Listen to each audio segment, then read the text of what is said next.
Welcome into the Instant REAX Podcast Playoff Edition for the first round of the IHSA playoffs. We got almost all the results in the book. I think from our local area, all the results are in, maybe pending Dupek playing the latest game we had on Saturday. But here we are. I'm Greg Armstrong, joined by Mitch Stormer, and a host of characters here in the Instant REAX Podcast. We got Shim Dog. Shim, you've been making the rounds. You've been making the travels. We appreciate it. You're always giving us updates, videos. You're getting yourself locked out of X for us. What else can we say? Yep.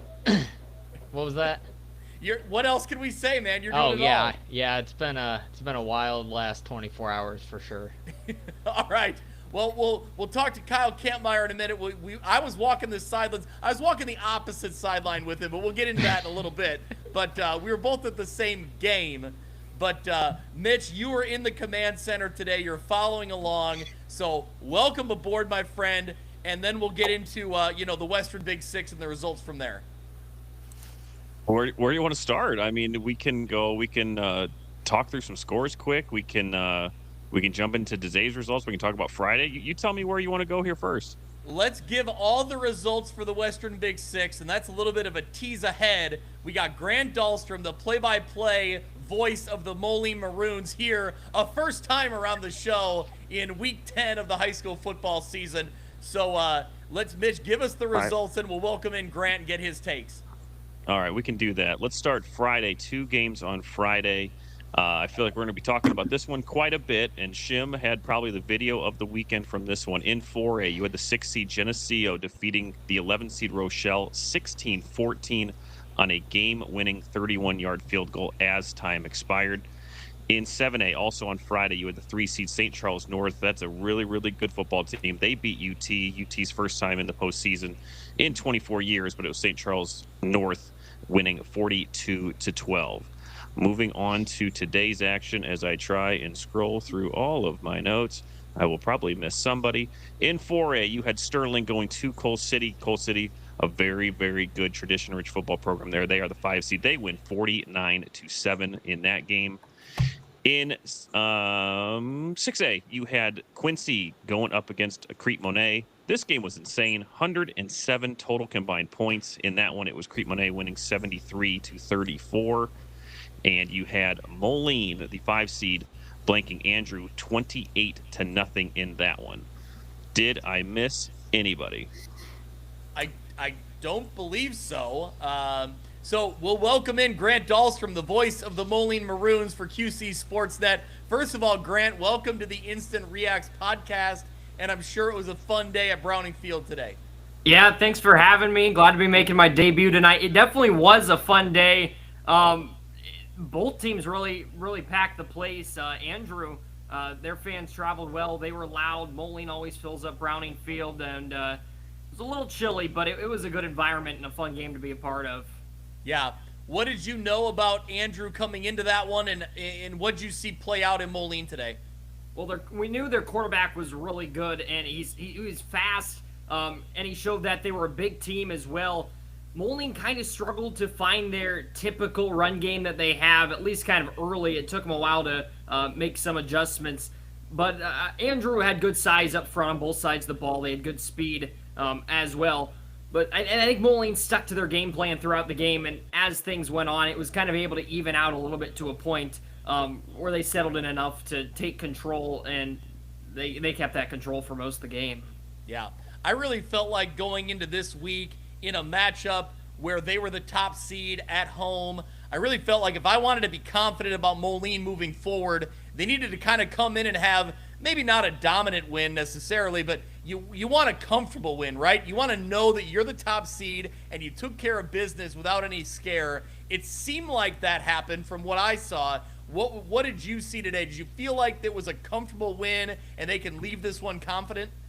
Yeah, it was a weird game because they were up the entire game, mostly after taking the lead in that second quarter.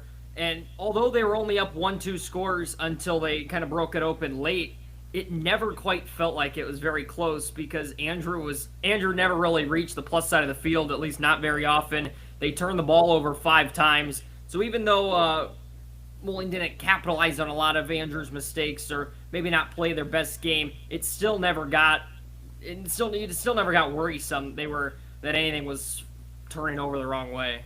Yep. Mitch, what do you got for Grant Dalstrom here? Grant, I appreciate you sending over some stats. I'll share those real quick.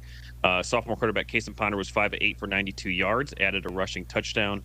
Eli Warren, 23 carries for 114 yards, 2 touchdowns. Mark Carey had 45 yards on the ground. But this is where, and I asked Grant this, and I'll let you expand upon this. The defense was really impressive. By my count, 4 interceptions. They had a fumble recovery. And here's the big one, by my count, 7th straight game allowing 7 points or fewer for this Moline defense. So they are really rolling. So, Grant, what did you see in this group? Like you mentioned how tough it was for Andrew to move the ball, but just kind of give me a synopsis here of the last, I guess 7 weeks on what this Moline defense brings to each game. Well, I've been saying this, how they've been getting better every single week. Mike Morrissey has definitely said that as well. They're a very confident group. I think that they know what they're doing week in, week out. They all mesh together really nicely. They have some all-conference guys on the D-line that can stop the run. This secondary just flies to the ball. They break up passes. They pick passes off, as they did 4 times today. It's a confident group. It's a disciplined group. It's a smart group. And the defense, although the offense is the one putting up, as they've done a lot of times in the regular season, over 40 points in a lot of the games. Had 63 last week against Galesburg. It's really the defense that's setting the tone early in these games and allowing them to just keep on rolling. Grant, did you talk to Mike Morrissey after the game and tell me, did you get a chance or no? No, I haven't. I have not talked to him after the game yet. No. All right. Well, overall, kind of, as that game wrapped up, what was your, overall feelings on it? Going into what you thought and how it ended up. I think a lot of people around here was expecting a high-scoring game because Andrew scores a lot, Moline scores a lot. The Andrew defense has had struggles this season. You knew the Moline defense was going to deliver. You knew the Moline offense was going to deliver, which maybe they didn't play their best game. But I think how it panned out, it panned out in a way to where we expected, where Moline was able to score first and then step back, play the game the right way, get some turnovers, get some offensive scores, and roll to a win. Yeah. Talking about kind of big picture, a few years ago, they missed the playoffs. Last year, they got that win at home against Addison Trail. Now you get, for a second year in a row, a home playoff game and a win. It feels like, one playoff win at home is great, but now 2 years in a row seems like that sustained success. Does it feel like there's momentum building here? I know there is, but does it feel like with a couple playoff wins in a row, that's a big deal? Yeah, I think I was talking about this earlier. This is now, I think, 5 first-round wins and 7 playoff appearances for Mike Morrissey. So he's gotten past the first round. This Moline team, though, has a chance to do something on Saturday, which has never been done in the 120-plus year history of Moline football. That's get to a third round of the playoffs. These guys are aware of that stat. Everybody around the program is aware of that. So they have that weight on that back, and that's what they're going to be playing for on Saturday. The big picture is to win one more game, set that history, and keep this already historic season rolling. Yeah. What do we know the opponent yet? Is it Glenbard North? Okay. All right. So there was a chance they'd have a rematch against Yorkville, right? But that's not going to happen. Okay. Mm-hmm. Yeah. 17-0, Glenbard North won that game. All right. Well, I guess any early scouting? Do we know anything about Glenbard North? Haven't dove into them yet. No. Nope. I think 7-3 though got that win over Yorkville. So. Yeah, 7-3. There's a common opponent in St. Charles North there with UT. There was a much closer game, but St. Charles North also beat Glenbard North. That was a 31-20 game in Week 8. So one common opponent between Moline and UT. Okay, interesting. Well, anything else, Grant? We really appreciate you jumping on and giving a little insight to Moline here. Yeah, I appreciate you guys having me. Yeah. All right, thanks a lot, buddy. Real quick, do we have a game time for that, Grant? Sounds like 2 o'clock on Saturday. All right. 2 o'clock on Saturday. Yep. There we go. Moline will be on the road? Yep. Okay, there we go. All right, well, hey, thanks, Grant Dalstrom, QC Sportsnet. We appreciate you jumping on, man. Yeah, thank you. All right, there we go. Hey, we got the Taylor boys in the house. Jim Taylor, Ty Taylor. What's up, boys? Hello from downtown Alito. What's going on, everybody? From How the we Dale. doing? To say live from downtown Alito. It's Saturday night. No, can we give a plug here live from the Dale Jones Auctioneer Studio? Auctioneers, you bet. Yeah, but unfortunately, all that is just from like 9 to 10:30 a.m. on Saturday morning. So right now, I don't think we have a sponsor for the studio. We're just in the WRMJ downtown Okay. Alito studios right now. But how's everybody doing? Fun Saturday, huh? Yeah, we're doing good. It was a great Saturday. Man, I tell you what, it really timed out perfectly as I hoped it would. Started in Farmington at 1 o'clock. Saw that game play out in its entirety. A great game, defensive, physical slugfest in that one. I got some video edited, sent it off, got on the road. Nice drive from Farmington to Monmouth. Made it there just in time for kickoff at 5 p.m. Like, couldn't have worked out any better. And saw a Monmouth-Roseville convincing win there. So great Saturday for me, but the Taylor boys walking the sidelines for the Rock Ridge Rockets. Talk about that one, and then we'll bring in the Three Rivers. We have Jeremy Adolfson waiting in the lobby, so we'll bring him in. I don't want to make Coach Adolfson wait too long. Really, I mean, there's not really a whole lot to say about this game. Really, I'll give a couple of stats, and that really will just tell the story. Total yardage, 584 to 62. First downs, 26 to 1. Rockridge was the much better team. I think we knew that coming in. And they didn't really even play all that well, but just completely dominated this game from start to finish. Illini West, 2 touchdowns came on a kick return and an interception return. They really didn't stop Rockridge at all and didn't move the ball on Rockridge at all. They were dealing with some injuries, but I mean, you knew coming in when you look at the schedules the two teams played. Rockridge played a much more challenging schedule, had a much more successful regular season. It was just, you know, this is a game that Rockridge should have won by 40, and they did. So Yeah. played okay, but I think, again, it's just two teams that weren't really on the same level. Moving forward, though, from now on, I think in the 2A North, everything's going to be a dogfight, though. Thomas Sowers rushed for 5 touchdowns. Schweigen 2 rushing touchdowns. Tanner Dye with a rushing touchdown. Rockets 490 yards on the ground in this game. Do you want to know about Illini West's depth chart at quarterback? I heard Third going string into QB, it. is that right? Fourth string. Yeah, they finished on their fourth. Their third string kid got hurt in the third quarter, I think.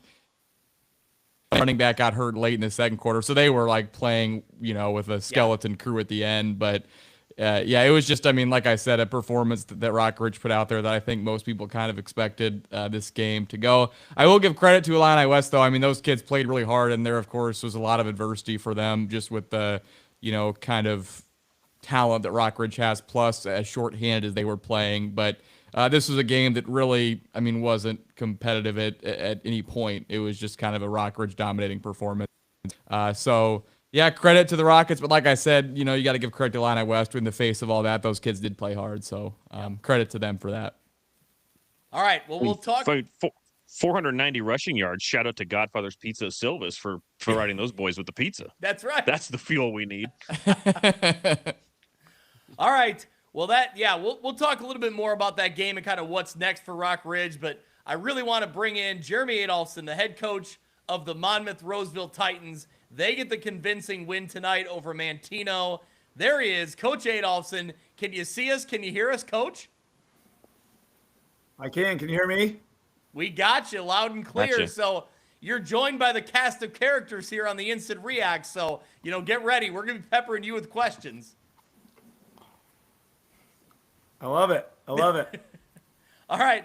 Well, Coach, talk about, you know, getting that home playoff game. I know that was important to your guys, and you have it. And to be able to come out and really execute as highly as you did, especially in the first half, to really set the tone. What was the message this week, and how important was it to kind of jump out on them? We thought a fast start was definitely going to be a key. A year ago in the playoffs, we had the ball twice and didn't really do much with it early on, and really felt like we had to get the ball moving. We felt like, we thought we had some advantages on our offense versus their defense specifically, and the kids came out and executed really well. We kind of survived their first drive. We had a miss squib kick that turned out to be a 10-yard kickoff to start the game, and then they got the ball down the field relatively quickly on us, but we're able to survive. Got an interception there on fourth down to get it back, and really after that, our kids really settled in defensively. I think we had 3 interceptions tonight. Played really well, held their run game until we subbed guys in the fourth quarter. Held their run game to about less than 30 yards. So was really happy with the kids again to be overcome a loss like Lars Berger and last week, our starting free safety and our third option there in the backfield for us. I thought our kids just stepped up once again. They've done a fantastic job all year, and tonight just felt like another one of those nights against a really good team that scared the daylights out of me all week long because of how athletic they were and how good their quarterback was. Yeah, well, Coach, I got the highlights pulled up here, but talk about how critical was it to see Andrew Way come up with the interception in the end zone on that first drive, like you talked about, to kind of set the tone there. Obviously, then Nick Houston takes over, and you get the score on the ensuing drive. What did it mean to see Andrew Way get that interception? I know he's a senior battling back from injury early in the year.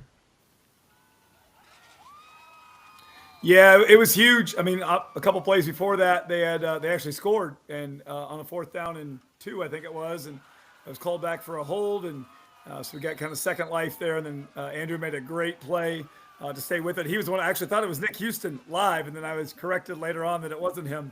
But Andrew made a heck of a play there, went up and got the ball. Our freshman with his first start of the year, Keyshawn Crawford, our free safety, he was right there with him as well. They kind of ran into each other on that one, on that pick, and then Keyshawn got a pick on the very next drive. Looks like it might be showing it right now. I know that was that one. Yep. But anyway, no, that was just huge because I really felt like, we had the issue on the kickoff, and like you don't want to go down, obviously, and you really don't want to go down when they only have to go half the field. And then for our kids to come out and drive 80 yards and get a score was great. And we got some really big chunk plays right off the bat. So, our kids did a great job up front, and Nick was a monster again tonight. 28 carries, 205. And again, they just really struggled to tackle him, definitely with the first, second, third guy sometimes. And like I said, our kids have been really resilient all year. You talk about not playing with Andrew Way for 5 weeks, and then we get him back, and we lose Landon Angelo up front, a first-team all-conference lineman, 2-way guy, and get him back, and Lars Berger gets hurt. So, like, they've just found a way to step up and make plays. And we had a great week of practice. Like, I felt really, really confident going into it. And that's why I told the guys I really felt like this was their deal, and they just go out and do the things that we do and do it really well. And again, another 300+ yard rushing performance and holding the other team down and did enough against their passing game against a couple really good receivers and a quarterback that can really sling it a little bit. So, yeah, we're real excited about getting a chance to go to Bloomington Central Catholic next week. Yeah. Well, tell me about that matchup, and tell me about, if you know anything about Bloomington Central Catholic so far, but also kind of what you're focused on with your group to know what you have to do to succeed next week. Don't know. I mean, I know about their 2 Division I kids for sure. Talked with Coach Pearson a little bit tonight from Princeton on their way home after he gave me a call and talked a little bit about him. And I watched a little bit of their game early today. Mantino got there pretty early, so I was literally standing at Coach Dobry Field by myself by the gate at like 1:30 in the afternoon, watching their game on my phone, talking to myself, I'm sure. So there might be some reports of a crazy person at Sunny Lane Drive there. But I was watching it before the end of the half. Princeton had a really good opportunity to get like a really good chance to get to halftime down 2 with the ball coming out. But so watch a little bit of them. They got 2 really dynamic, like I said, D1 kids. I haven't totaled them up, but I saw the roster. It's multiple pages. Coach Pearson told me there's 107 on that roster. Like that's pretty good and we're going to dress 34. So, wow. So they got some dudes, they got some players, and obviously if they're 9-0 or 10-0 now, coming out of their conference, like we know how good that is. I mean, PBL last year was 6-3 and beat us. We know all about. We played St. Joe, we played Monticello, we played Tolona Unity. Prairie Central's in that conference. There's some really good teams on their schedules, so they've got to be the real deal. But we're excited for the opportunity. It's a road trip in the playoffs, but not that far. I mean, it's an hour and a half for us to get to Bloomington and get to play on some turf there. So our kids are looking forward to it. We're not going to reinvent what we are. We're just going to try to figure out there's some things maybe we can tweak and give ourselves an opportunity against a team that's got some dynamic playmakers. But we feel like, our style's a little different as well. And hopefully we can move the ball on those guys. And it sounds like probably try to shorten up the game as much as we possibly can against their athletes. The running back, I don't know his name, but I know when he touched the ball, he made every running play look like a kick return because of the way he got to the space. Volshawn Powell is his name, 243 yards today against Princeton. Yeah. Well, Mitch, what do you got for Coach Adolfson? How many carries? About like 8? Yeah, I don't know. I know he scored on a 70-yard touchdown on the very first play of the game. So there you go. Right. Coach. No, I said he looks. I mean, he's real deal. Yeah. No, Coach, just congratulations to you. I want to let Shimdog know. I saw the tweet from Greg. Next time you're in Monmouth, just come on down to our sideline. No pass needed. Just that was me. I want full credit for that. I appreciate it. I just got done retweeting all of your stuff from the game tonight. All right, I appreciate it. Thank you. Was that yours? Got to get Shim on the sidelines here. Well, absolutely, yeah. So come on down. I saw Greg after our the one attempted and completed pass we had. I pointed. I said, "You got a pass there. We're not going to do it again." So hopefully you got that one on tape. So, Coach, I got to tell you that I bring my son along now, and I'm teaching him kind of the ins and outs of shooting video, shooting highlights, and you and I go way back, and we've talked about all the things that go into shooting great video. I'm not shooting Coach's vid, right? I don't need the all 11, all 22 view. I need the ball and the ball carrier. So anyway, I'm teaching my son kind of how to do it, and we were about 3 plays into your offense, and he goes, "Dad, this is impossible, man." He's like, every play, the quarterback's faking 3 times before he even does anything. So he said, and I quote, "I don't want to play defense against these guys." So my son wants nothing to do with trying to stop you guys. So that's good to hear. Yeah, so we were trying to be as deceptive as we could. Again, we were a little different personnel this week with some of the things we've been doing, but it worked out really well for us. And it was a really great night, awesome atmosphere. I don't know if you were there for the end. Were you there for the end? No, I took off. You guys gave me a good halftime cushion, so I was able to edit and get out. So, okay. Well, there was a fireworks show, and I am not exaggerating. A fireworks show that went on minimum 9 minutes, I will say. Like thousands of dollars of fireworks were shot off at the end. I had no idea what was going on. It's family from kids on our team, but it was.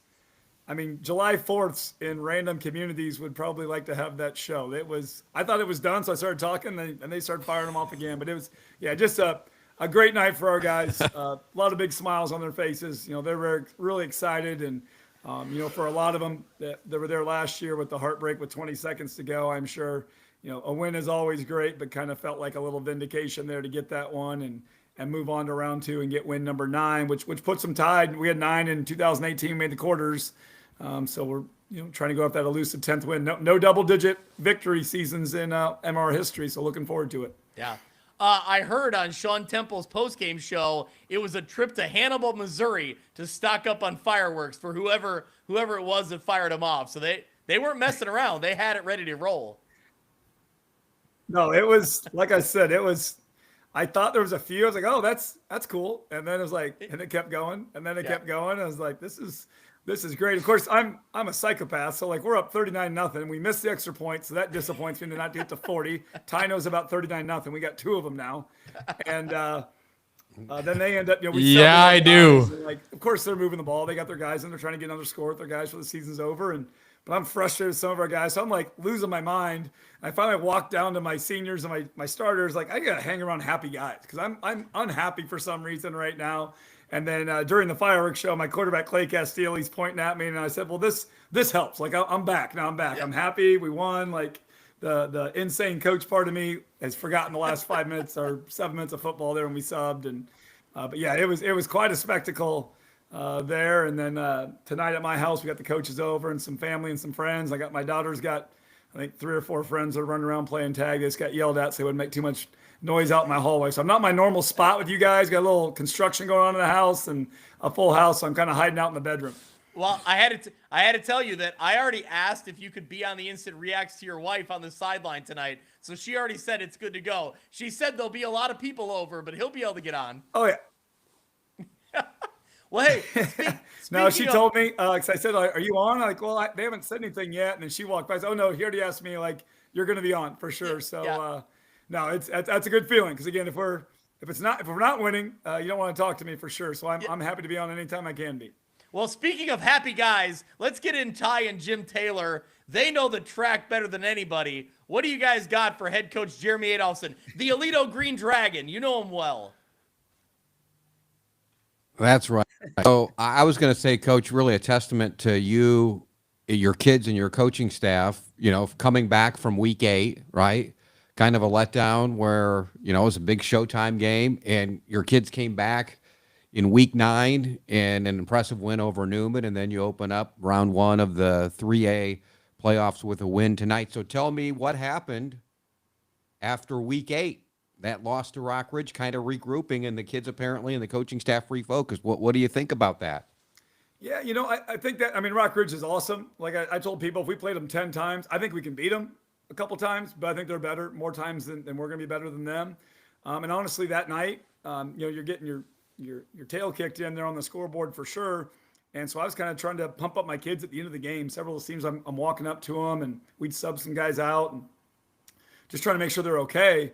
And to a man, like, looked at me and were like, no, we're good, coach. Like, I'm fine. We're ready. Like, we'll be ready to go on Monday. And like, they weren't doing sometimes you get like the fake emotion, the fake disappointment, the tears that aren't necessary. Week 8, you just lost the game. You didn't lose your season or anything. And our kids were not doing that.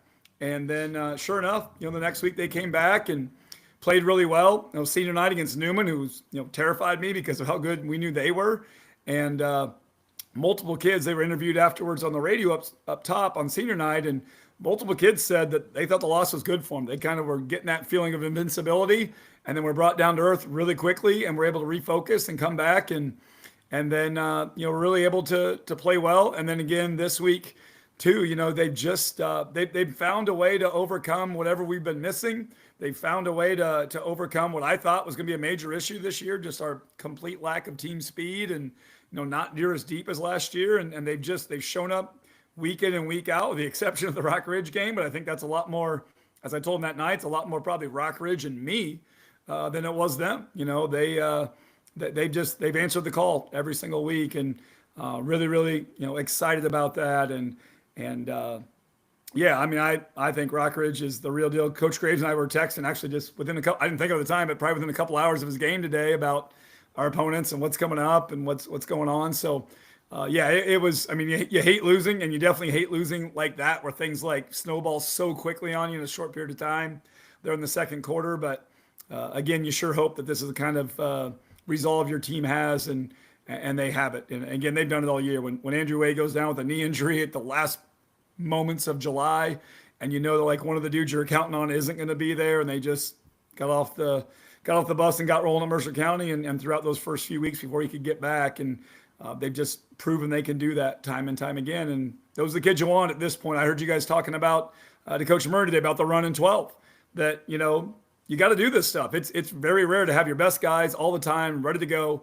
You're going to go through some adversity, and you want kids who can handle that. And our kids definitely have shown they can do that. Yeah. Awesome. Anything else here for Coach Adolfson? Well, good luck next week, Coach. Coach, I told your Thank you wife very much. I told your wife that, the whole party can get behind you. We can all have a big old, instant react show here. The party can join you if you want, but no, you're hiding out in the bedroom, huh? Yeah, no, I decided to make it a little bit quieter, and there's like an insane amount of food out there. It's supposed to be like chips and dips and stuff, and it turned into like Thanksgiving dinner out there. Like there's everybody brought something, and it's good. We live down in a pretty quiet neighborhood. We've got some friends down there, and then like I said, my daughter's got friends over. They're planning a sleepover. Actually, there she is. She heard you. There we go. Go Titans! There you go. I love it. There it is. Now, hopefully, we got to get off for everybody else shows up back here. Well, hey, good luck. Good luck with that sleepover, Coach. Yeah. No sleep for me, regardless. Here, whether it's football, film, or the girls probably play until 2 a.m. Yeah. Yep. There you go. There you go. It's like Ty Taylor says when he used to spend the night at the Welter's house, and Cully Welter was up at all hours watching film. It didn't matter what what Welter and Ty were doing. There was, he was always awake, right, Ty?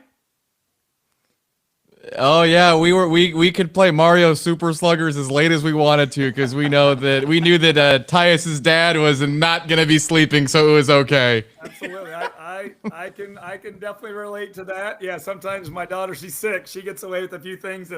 If we're doing football stuff, she can get away with a few extra minutes and sometimes hours. Like my wife is like, "Is she still awake?" I'm like, "Oh, sorry, she's just kind of laying on my side there, and I got the laptop going on the side." And but she actually gave a great speech before I left today. She said, you tell those guys they need to win.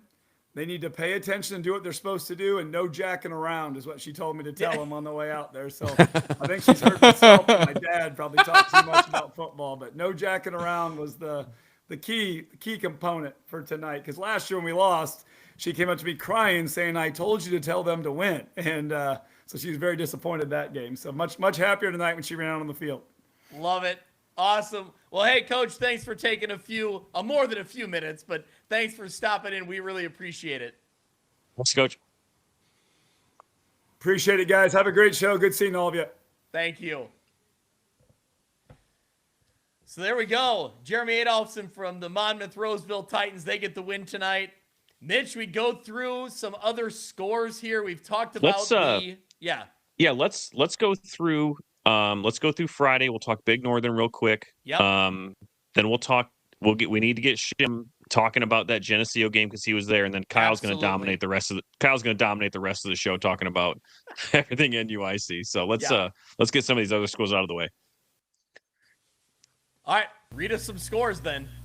All right, 3A on Friday. I believe this was the final. I'm just making this up. Byron, the 2 seed, defeated Oregon 63-15. Caden Constantine, 14 rushes for 182 yards and 3 touchdowns. Byron scored 36 straight points at one point in the second quarter. They led 50-7 at the break. Certainly, this is the second time they have beaten Oregon this year. And they will move on to the 3A second round where they will get a rematch with the 10 seed Dupek Rivermen. That game will be at Dupek. Also on Friday night in 4A, team that I've been really high on, and this is one of the first games I was able to watch, and it did not disappoint. Dixon wins 45-0 over Woodstock North. Landon Carnegie is a strong candidate for our player of the year out of anybody that we cover. 238 yards on Friday night. He is over 2,000 yards this season, and somehow has not broken the Dixon single season record, but he's only 32 yards away from doing that. So he will most certainly do that in round 2. Per our guy Tanner Wilhelm, he is second in the state in rushing yards. So I would love to see that stat and see where Landon ranks. He was so good. He is such an impressive, strong running back. Jagger Kemp had a great game too at quarterback for Dixon. They continue to roll. This was their 6th shutout of the year for the Dukes defense, and now they get to host the 5 seed Coal City, which is a rematch from last year's 4A quarterfinal. And then that's the BNC at least on Friday night. But now let's talk about what could have been the game of the weekend here in 4A. The 6th seed Geneseo Maple Leafs, they defeat the 11th seed Rochelle Hubs 16-14. And this is where I step back and I hand off to Shim for everything about this game. Yeah, so Shimdog, tell us a little bit about this game. We actually, courtesy of our friend Dan Pearson at FCA, we got his sideline highlights that I want to pull up here. But give us the talking points of this game. But man, it was crazy. Yeah, so Rochelle opened the game with I think it was a 9.5-minute drive. Went down the field, just no real chunk plays, just kind of 3-4 yards here and there. I think it was 16 plays. And they went up 7-0. Then I think it was I think it was 7-0 for a majority of the rest of the game, up until Geneseo tied it up. Yep. So we saw the highlight there, I'm assuming, of Kai Wine-Zero tying it up. And here's a pass. Okay, Yeah, what was this play? That was the second touchdown right there. Yep. Yeah, that was McAvoy to Wine-Zero. That brought the game to 14-13 with like what, Shim, 37 seconds or something, or a minute something left. Yeah, I think it was somewhere around 47. I want to say. Okay, we'll say we'll call it 47. They went for 2, right, and didn't get it. Yep. So they get stopped. Carson Peters kicks it. Yep. So they go for 2. Okay. And they're not going to get it. We're seeing the highlight right there. Here's Carson kick. Peters. Here we go. Carson Peters with the onside kick. Again, this is with about 40 seconds left. Big hit. Beautiful recovery there. Like, my son watched the highlights with me and saw that, and he said immediately, like, that's the perfect bounce you need. And it's like, you know they've rehearsed it, they've practiced it, and you got that perfect turf bounce where the ball hit the right way, shot up in the air. Credit to Rochelle, they recovered it initially, but they, took the hit and weren't able to hold on to it before they went down to the ground. So there you go. Shim, I want to pause here. As you're watching this play out, Geneseo gets the touchdown and feels like huge momentum, but they're stuffed on the 2-point conversion. That's a bizarre feeling, right? Where Geneseo feels like they grab that momentum, but they can't capitalize fully on it.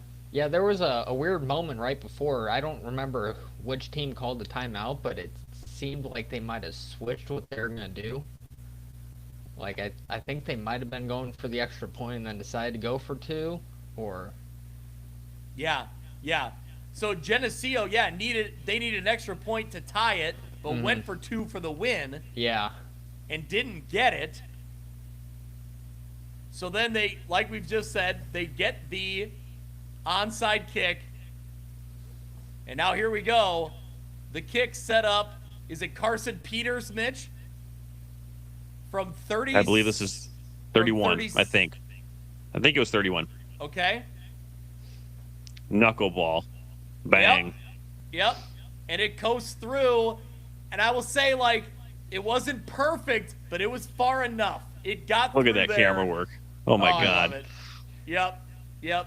Absolutely. Shim, talk about the reaction. Talk about, what it was like in that place when that went through. It was just absolute euphoria, from, obviously the disappointment of not getting the 2-point conversion to getting the onside kick and then having to go the length of the field with no timeouts. It was definitely a chaotic 5 or so minutes. Yeah. Awesome. I mean, Mitch, that's not only a game of the week candidate, like that's almost like just give it game of the week or game of the year, I would say. It's up there for sure. I mean, what a game! We had talked about that amongst ourselves or with Matt Randazzo that we thought this would be a much different game. And sorry, I'm watching the Dodgers just tie up Game 7 in the bottom or the top of the ninth. Yeah. Oh my gosh. Miguel Rojas homer. Just hit a homer with one down. Man, that's disappointing. Yes, it is. And Otani's coming up. We had talked about how we thought this game would be a lot different from the 41-14 Rochelle win in Week 1, and it certainly was. I was surprised that it was as close. I know Rochelle is a very, very good team, and Geneseo was just coming in with such momentum. But that's what you want in a playoff game. So just an outstanding first-round playoff game. And again, I didn't think they were going to win. Then they score. Then they don't get the 2-point. I'm like, all right, I still don't think they're going to win. Then they get the onside kick, and it's like, well, maybe. And then a field goal, unbelievable. Just an absolutely fantastic playoff game. Yeah, it's awesome. And I tried to get a hold of Dan Pearson today, and I feel like, and I know people outside of Geneseo are going to roll their eyes when they hear this, especially if they're in Sterling or anywhere else. But man, sometimes there's some nights in Geneseo where there's just an aura around that program, and there's some magic that happens on that Geneseo football field. I think if it was a few years ago, Geneseo was fighting to keep their playoff streak alive, and they hosted Morris in like week 8 or week 9, and Morris was undefeated, and Geneseo won the game to get to that 5th win to make sure they were still playoff eligible. Like, that was one moment, and there's other ones along the way when they made their runs to state title games where they were runners-up a few years back. And I know there's been games where, you know, it just seemed like, I don't know how Geneseo gets this done, and they find a way to do it. That it's a special program, and I know that it took a downturn for a few years there, but man, Matt Furlong seems like it has it moving in the right direction. That's really exciting. We wanted to get him on the show tonight. I want to make sure to mention we asked him to be on the show. He actually made the trip to Macomb tonight to scout the Bombers, who will be their next round opponent, and got home and said he wasn't feeling great, wanted to get some sleep. So we respect that. He's in the middle of a grind here. So get your sleep, coach, and, get ready for next week. But Mitch, Macomb and Geneseo next week, that's an exciting matchup for our area, seeing that conference crossover between 2 different conferences. Yeah, that's what we wanted. It means we get some job security and get a guaranteed area team in the quarterfinals. So we like that. That should be a great game. That'll be in Macomb. Justice Keene just put out the time. It's 1 or 2 o'clock on Saturday. 1 p.m. Okay, cool. Maybe. Yep. Yeah. So we'll talk about that Macomb game here in a minute, but yeah, that should be a great game. All right. Well, where do we want to go next then, Mitch? You tell me. Give me some scores. Let's close off Friday 7A. Briefly mentioned St. Charles North defeated UT 42-12. So again, UT first time in the postseason in 24 years. So congratulations to Coach Welch and that entire program for getting it back to this level. Certainly not the way they wanted their season to end, but getting back into the postseason is a big accomplishment. Isaiah Everett, 117 yards and a touchdown. He finishes this season with 1,045 yards and 18 touchdowns, which I believe led the Western Big Six. And I did not look up who St. Charles North plays, but that'll be the last I ever talk about 7A this year, so it doesn't really matter. There you go. Well, there you go. Let's get into today. Let's get into 1A football, Kyle. Here we go. All right, you want me to run down some things? Yep, give me some scores and we'll get Kyle. I know where Kyle was at today. I saw him. All right, I'll run down our area games, not everything, but if we want to take a look at the bracket, we can do that too. So 1A North, top seed, Stockton defeated Galena 26-0. Right below them, the 9 seed Hayworth hung on to beat Princeville. This is a game that Shim was at, 21-14. You had the 4 seed Clifton Central defeating 13 seed Knoxville 24-6. Dwight defeated Rushville Industry. That was the 12-5 matchup. Dwight with the upset there, 29-26. You had the 2 seed Anawan Wethersfield defeating Stark County 31-8, and the 3 seed Lena Winslow defeating Forreston 48-22. Yeah. All right. Well, I guess where do we want to start here? Kyle, what are your thoughts first of all on some of these 1A? Oh. No, I was going to say start right at the top, but yeah, wherever Kyle wants to go. You guys tell me where you want to go. Yeah. You already know where I was at. Well, we're going to get to that. Don't you worry there, Kyle. We're getting there. Let's start in Stockton because that was what, Kyle, 0-0 at the end of the first and 8-0 at halftime. So we knew it was going to be close. That was a great performance by Galena, I thought, all night or all afternoon, I should say. I was having a conversation with somebody this morning. I can't remember who I was talking to, but it was on my way down to the farm. And I said, the more I keep thinking about it, if a team needs to watch for an upset, it's going to be Stockton because Galena knows what Stockton wants to do, and they're going to fight for everything that they can. And they gave it a hell of a fight. Actually, I just wrote down some notes here. Galena was on the doorstep of getting a potential game-tying score, but through an interception that was picked off by Carter Blair at the goal line.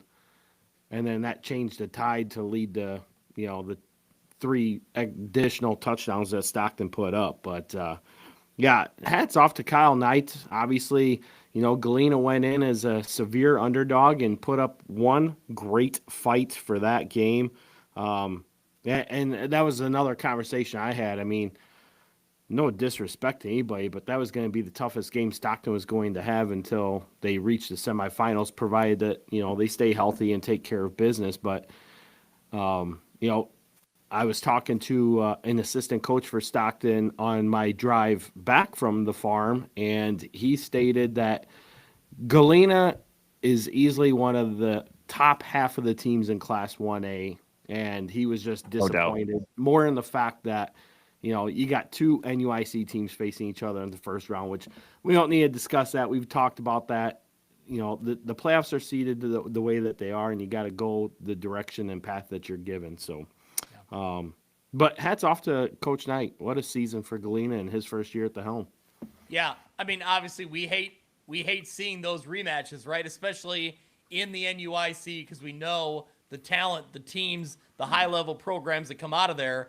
But I would say, looking at the Stockton side of things, were you impressed with the result and the way the game played out in Stockton, knowing that maybe this is a little bit of a message, right? That this was maybe one of those games where don't get caught up in the rematch, and they didn't. They excelled past it. They played really well, and they pretty much, win comfortably.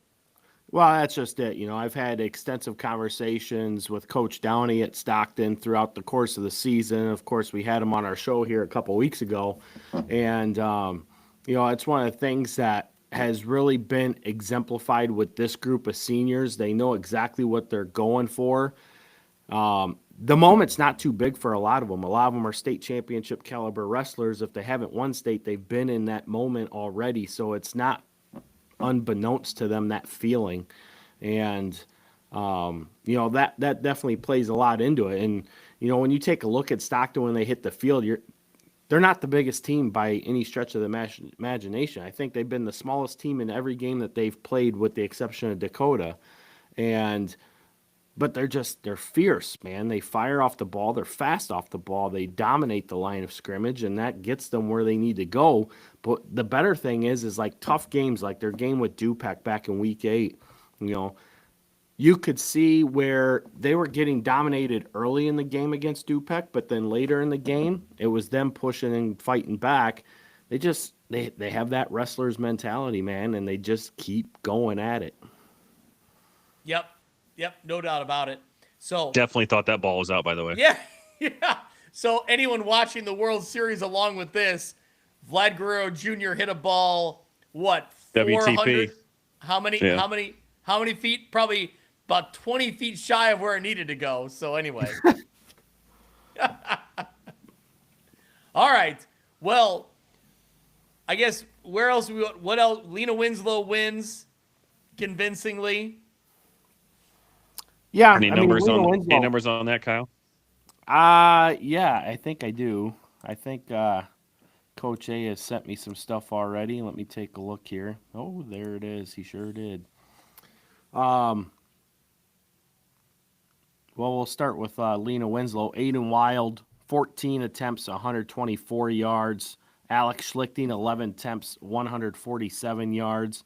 In total, 333 yards on the ground on 36 attempts for 6 touchdowns for the Panthers. No passing attempts, Mitch. You'll be excited. Love it. For the Cardinals, they had 157 yards on the ground, and it looks like 113 yards through the air. So their best attempts were to get the ball going through the air, which helped open up some areas on the run game. Up 28-8 at the half. It was already a running clock before you got to the first 5 minutes of the third quarter. So Lena Winslow came out the second half, put up 3 fast touchdowns, and sealed the deal. Well, what caught my attention there and what you were reading through the stats is that it feels like, or it was, a pretty even split between Wild and Schlichting running the ball, which seems like a really good sign for this Panther program moving forward. That Schlichting battled through some injuries. They really had to ride Aiden Wild for a while, and that worked really well. But now, moving into the postseason, if they can get those guys kind of equally balanced and they both run the ball very different ways, that's a dangerous combination for this Lena Winslow squad. Yeah, I mean, Schlichting just went over 1,000 yards on the season. Obviously, Wild is over 1,300 yards now on the season, closing in on 1,400 yards. Both of them last week reached their 40th career rushing touchdown. So, very similar stat lines. Last week, Schlichting went over 3,000 yards for his career. Wild's just about to do it himself. So, we've talked about it before. And, since that week 2 loss to Stockton, and then, like you stated, trying to get through the injury bug with Schlichting, Lena Wenzel's starting to turn it on, and they're starting to look like the Panthers we expected to see from the onset of the season. Yep. All right. Anything else from those scores? Mitch, we haven't really talked about 2A quite yet, but we got the big matchup involving the Northwest Upstate Illini in 2A. Yeah, I want to come back. We can do that. I want to come back to a couple games there in 1A, but yeah, let's talk about the game of the day. We've talked about every other NUIC team in 1A, correct? So that's my thought. Yeah, we covered all 4. They played each other. All right. Well, there we go. Yep. All right. Well, here we go. Kyle, you were on the sidelines. I was on the opposite sideline. I want to tell you that I was going to make the switch and go over and see you early in the game, but I always, for the most part, stand on the home sideline. I know you were covering Eastland Pearl City, so you were on their sideline. So I wasn't ignoring you, my friend. I saw you pointing at me. I just figured you were saying hi. Yeah. I usually gravitate towards the home sideline. So anyway. Hey, in any games, that's what I do too. But when it comes to that kind of a game, He was just telling you were number 1, Kyle. That's all that was. That's right. I wasn't flipping him off, though. So No, you weren't. We won't go there. No, it was good. No, Kyle was getting flipped off by the Farmington people. Did you see that picture, Ty? Uh-oh. I did. It's awesome. Great picture. Wait, what? What I picture missed? you took. Flater. Oh, well, yeah. Amazing picture. All right, well, here we go. Let's roll some highlights here. In Farmington, Eastland Pearl City. God, those jerseys are nice. Farmers. This play really impressed me, Kyle, early in the game.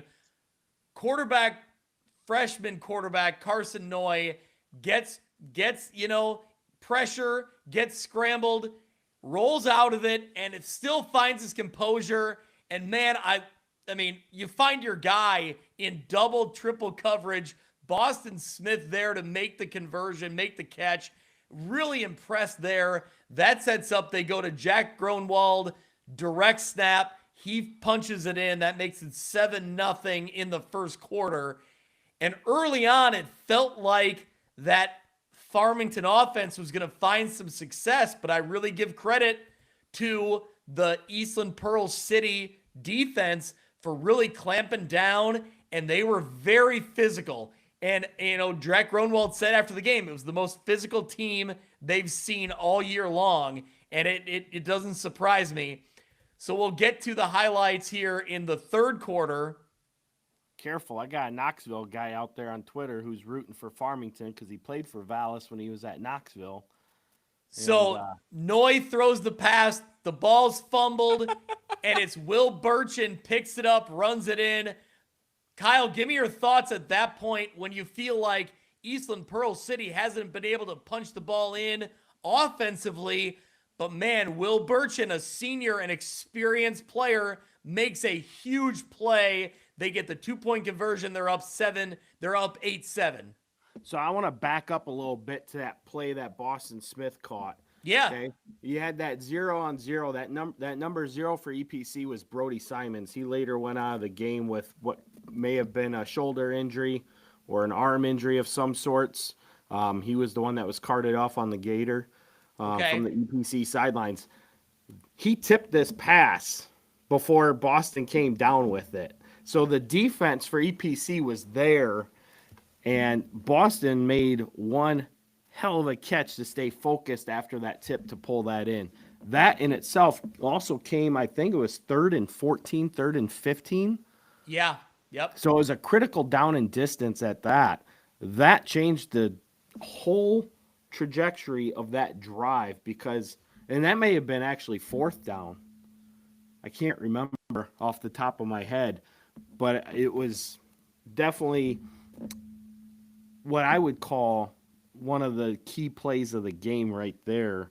That obviously led to that touchdown score. But then fast forward to Burchin's fumble recovery. Yeah, EPC was having some trouble getting things going for quite some time offensively. I mean, they were moving the ball, but they just never getting anything moving at full speed at all ends of it. Obviously, getting that fumble recovery for the touchdown, and then Zier getting in on the stretch play for the 2-point conversion definitely changed the entire momentum of that game. Well, and it felt like when they grabbed this touchdown and they get in on the 2-point conversion, and then throughout the third, what's that? I thought it was over at that point. I really did. Well, and throughout the third quarter, Kyle, you can back me up on this. Like, as momentum was building, that room completely flipped, right? It went from Farmington was loud and they were into it, and then all of a sudden it was like Eastland Pearl City had grabbed all the momentum, and it felt like a whole different game at that point. Oh, yeah, the Farmington crowd just fell silent. I mean, you couldn't hear much out of them at all at that moment. And then EPC later got a huge stop as well, and then we're driving right back down the field again. They took that drive into the 4th quarter before they tried to go for it all, go for the glory huck, and they came up with an interception. And anybody could sit there and start second guessing things. I think that if you have that momentum, you want to keep punching that ball, driving that ball, chewing up the clock. And I felt that's where EPC was, because you could just see the physicality that EPC was laying on to Farmington, and you could see the players on the Farmington side of the ball slowly getting up after plays. Yep. Like they were feeling it, and you could see it visibly, which was great, right? I mean, we kept saying it on the EPC sideline, man, this was great playoff football right here. Yeah. And who would have thought? I mean, me and you talked about right at the end of the game. Who would think that a game-winning field goal and a blocked game-winning field goal attempt are what decides a 2-way playoff football game? Yeah. Okay, hang on a minute. Do you have a highlight of that kick? Yeah, I'm getting to it. Okay. Yep. Okay, when you get to it, I teased this in our text message with Ty. I have the greatest stat of the day to give you for this. So, like I said, I felt like Eastland Pearl City grabbed a ton of momentum. They took the lead, and then, like you said, Kyle, they got the ball back, and they were driving downfield. They went to the air, threw an interception when they were winning 8-7, and then it was on the ensuing play, there's a direct snap to Jack Gronwald. He fakes the handoff, and he's off to the races. This was what really flipped the field, and it felt like it flipped the momentum, right, Kyle? Oh, for sure, because that exact moment is when the Farmington crowd really started to get back into the game, and you could feel that energy shift. It was almost like you felt the wind go from EPC all the way over to the other side of the field. Yeah, because they grabbed the interception, and then on one of the next play, maybe the next play, is when Jack Gronwald makes that play. So that sets up the field goal here. I got to find his name. Hold on, I got it. Johnny Gibbs. Johnny Gibbs, the field goal is good. That gives Stop the tape. Yep. That gives Farmington the 10-8 lead. So, Mitch, what do you got for us? Okay. I texted Coach Vallis today after the game, just getting his thoughts and such. That field goal by Johnny Gibbs was the first field goal in Toby Vallis's high school coaching career. What? Wow. It's the first one he's ever called. What? That is unbelievable. That's At amazing. Farmington or at I had him confirm it 3 times. He said ever. I said, okay, ever is in this year. He said no, ever. I said at Farmington. He said no, even at Knoxville. It's the first field goal he's ever called. Can you believe that? We got to watch it again. Here it is. Crazy. Oh, I mean, come man, up this, clutch here. and he drills it. Yeah. He drills it. Oh, that is amazing. All right, Shim, what do you got? Jim? So does that mean Coach Vallis also didn't have the under in this game? Probably not. No, Vallis definitely did not have the under. Oh my gosh. So that field goal gives them the 10-8 lead. But Eastland Pearl City comes back. Help me out. Is it Declan Hoffmaster? Deacon. There you go. Deacon Hoffmaster. I give him credit, man. Like him and Draven Zier drive back downfield on a 4th down. Zier grabs the ball, gets the conversion, and then a few plays later, they're going. You can see it on the scoreboard. They're 4th and 6 from the 6. 16 seconds left on the 4th down. The kick is up, and it's blocked. Just an amazing. That's Noah Passmore with the block. Thank you, Mitch. Great play. Not Carter there. Lambin. Yeah, exactly. Yeah, Carter Lambin's graduated, and they still get the block. But just credit to those Farmington kids, because I feel like, well, they said it. Jack Gronwald told me after the game, without me even prompting the question, he said that was the most physical team they had played all year. And I will say, for the most part, they held in there with that physical play. They made stops when they needed to. It wasn't always pretty, but Kyle, I would say, right, they got the stops when they needed to in a really physical game. Oh, yeah. I mean, obviously Gronwald stuck out to a lot of people on the other side of the field. My side of the field, we'll say. He was definitely talked about a lot. Him going or being looked at by North Dakota was talked about a lot.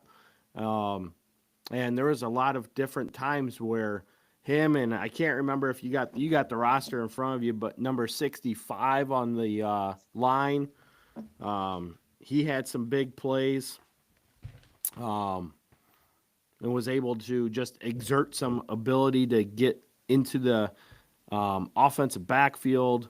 And then on the offensive line on the other side of it, he was able to make some line play that opened up some space as well. They definitely they answered the bell when it came down to it. And hats off. I mean, gosh, that was an awesome football game. Yeah. So 65 you mentioned. 65 you mentioned Caden Bollinger from Farmington. So there you go. Yeah. But how's the crew from WRMJ doing over there? Good. I have a question about the Farmington kicking game. So you said never a field goal. Now I can't remember covering Vallis teams at Knoxville or Farmington. They kicked extra points though before, didn't they, or not? I would assume so. I would assume so. The way that Coach Vallis texted to me was that was the first time they've ever attempted a field goal.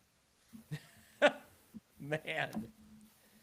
I think they kicked PATs against Rock Ridge last year. But yeah, that's an statistic. That is crazy. Yeah. I couldn't believe it. Like I said, I had to have him confirm it 3 times what he was actually saying, because I couldn't believe that. I mean, and what a kick. I mean, what a kick. Yeah, credit to him for making the call. And I will say, like, throughout the drive, throughout the second half, I saw that kicker was down there doing his reps, kicking into the net, repeating, drop back, repeat every time. So he was getting himself ready, and he nailed it when he needed to. So awesome. So Mitch, what other scores we got? What haven't we talked about yet? Did we talk about who Farmington plays? They move on to take on Aurora Christian. They beat Erie Prophetstown today, 37-12. Our guy Brycer Boy 1 was there. They have a really good quarterback. They like to sling it. Asa something. I texted Coach Val as I said, now you have to deal with Lane Wheelwright in an Aurora Christian jersey because that's who he plays like. He's a dual threat guy. He can sling it. He's going to NIU, or he's committed to NIU, I suppose. So it'll be a tough task, I think, for that Farmington secondary. But it's hard to think if that's going to be a tougher game than EPC was. I mean, it's hard to say. It's a completely different style of a team, but they'll play Aurora Christian in round 2. What else do we want to talk about here? Well, I was going to ask, actually, before we move on, Kyle, what are your thoughts here with Farmington moving into a game against Aurora Christian? It seems like a complete opposite style compared to what you just saw against Eastland Pearl City. But EPC is physical. They're gonna go up front and they're gonna hammer you and they're gonna come hard. And this Aurora Christian squad, what we've seen over the years, they're not as physical. They got the athletes. So I think it's gonna be a lot of athletes versus athletes in space. What are your thoughts on that matchup? Yeah, I agree. I mean, it's the house of speed, man. Yeah. I mean, Don Beebe's not there anymore, but Dave Beebe's still there. So, they're still preaching the same fundamental stuff that they have had done for years. And they're gonna run a pro style set, shotgun set. They're gonna go trips. They're gonna go quads. It's definitely gonna be wide open. It's gonna play more to what I feel Farmington is comfortable playing as well, which then, like you said, gets athletes in space. It's going to come down to who can make the less errors and who can find a way to get defensive pressure to make the big plays when they need to either A, force turnovers, B, get turnover on downs or force punting situations, and then obviously get back on the other side of the ball and score. Yeah. All right, what else we got? What other scores haven't we heard yet? Any 8-man scores? Kyle, you want to take those over? Mitch, where you at? Let's do. Yeah, we can finish out Kyle's coverage and get to 8-man because we haven't covered any of that yet. That's fine. Kyle, you got some 8-man scores for us? Yeah, who do you want to know? I would say start rolling through the Milledgeville, the Polo, the Amboys of the world. Yeah, so Amboy obviously won as expected, 68-8 over Milford Cisna Park. That game was over before the second quarter kicked off. Milledgeville, same way. They won 66-16 over Macon Meridian. They were up 60-0 at halftime. I think it was like 32-0 in the first quarter with 3 minutes to play yet. Polo had a rematch with Hiawatha. They won 36-14, but they were down Mercer Mumford for this game, so not sure what happened there, but Polo still comes out on top in that one. West Carroll gets the big win over West Central 42-8, which is almost a mirror of the week 1 score where West Carroll won 42-0. In fact, West Carroll was up 42-0 before West Central got on the scoreboard. So, but that was a 19-0 game at halftime. So, again, credit to Coach Kirby and his Heat team for trying to put everything that they could together to make this a better, or at least an attempt to make it a better playoff game the second time around. Yeah. What's interesting is that all 4 NUIC affiliated teams move into the quarterfinals, and they all have an opportunity to play to move into the semifinals next week. And wouldn't that be something if we had an all 4 NUIC semifinal game matchup? Yep. Absolutely. No doubt about it. So, Amboy has a rematch with Pawnee. They met in the semifinals a season ago. Amboy has to go down to Pawnee this time. Last year they won 55-6 or 8, something like that. Milledgeville plays South Beloit. West Carroll will go on the road to Kincaid to play South Fork, and Polo will host St. Anne. St. Anne making the quarterfinals for the second consecutive year as well. So Ty's got his hand up. He's got his hand raised. He's ready to talk. Yeah, I just got a couple of 8-man football notes. Now, talking about Amboy, I went through Lamoille last week on my way to Mendota. I went through and then through on the way back, so that was fun. And then Amboy, their baseball coach, Cade Sharp, is one of my very best friends on this planet. He's also one of their assistant basketball coaches. A few weeks ago when I was gone and went on that bachelor trip, there was Cade's bachelor trip that I went on. So shout out to Cade Sharp. I don't know if he was at the game today, but he's a big Amboy Clipper football fan. And Kyle mentioned Jason Kirby, and I bring him up because I know that my dad sitting right next to me has been the president of the Jason Kirby fan club for, 20 years now probably? Oh, it's a long time. Yep. He's told me to shut up and listen on. He told me to shut up and listen to the post-game show one time. And then the other time down at Macomb, where like Sherrard, he was coaching Sherrard at the time, and Sherrard was up like 21-0 or something late in the second quarter, and they gave up a score late in the second quarter, and then the ensuing kickoff, the kid for Sherrard didn't cover the ball, so Macomb recovered it at the 2, punched it in, and then the half ended, and then Macomb got the ball to start the third quarter, and they housed the kickoff return. It went from like 21-0 with a minute 30 to go in the second quarter to like 21-20 with like 11:30 left to play in the third quarter.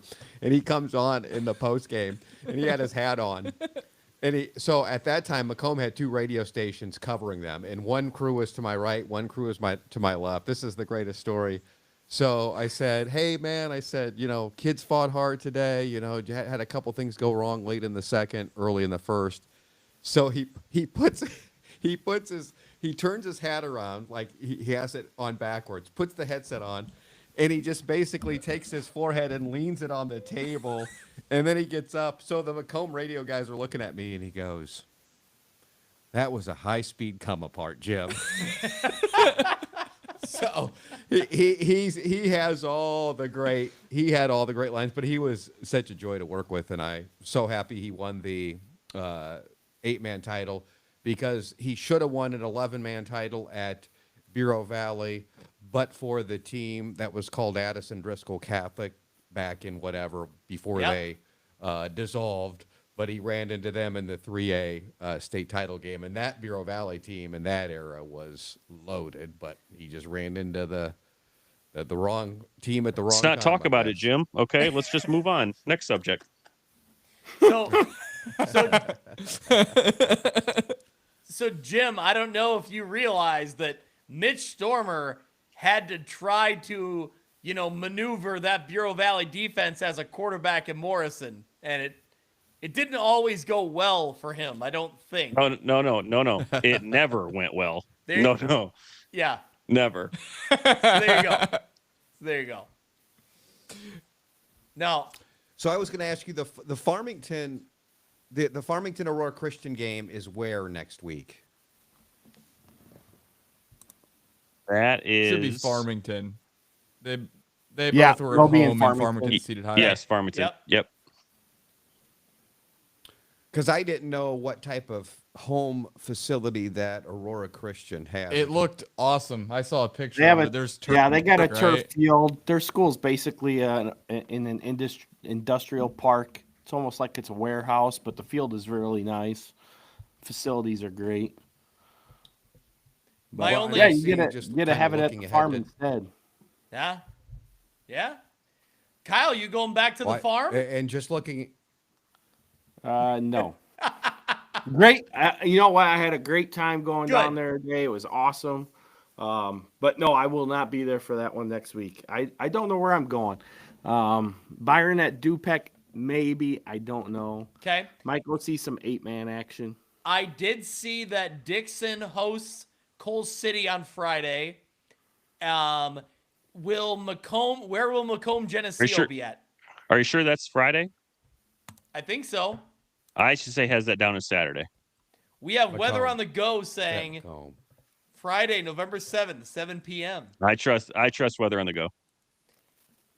Do we know where is Geneseo Macomb? Is that Macomb. okay? Okay. Higher seed. I'd love to be there for that, but that might be tough.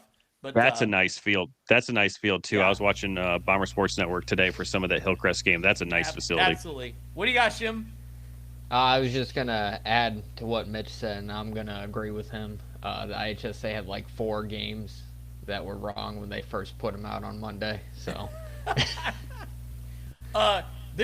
we're gonna take a minute to do a Shim Dog appreciation here.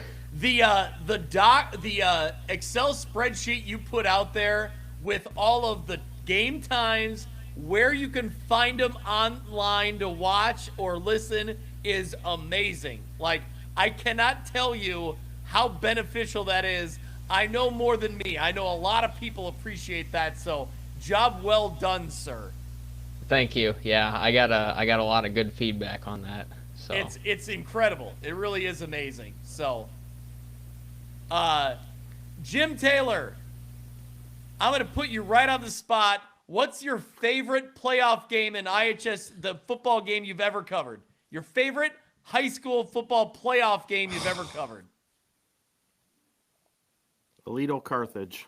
Boy, that would. Well, Hoshai did most of those games, so I just watched those. Okay. I'd really have to think about that. Was it Mercer County versus Bishop McNamara in 2015? Yeah, that was not my favorite game either. Okay, it can be a regular season game too. That's fine. Boy, I guess I would. I really have to.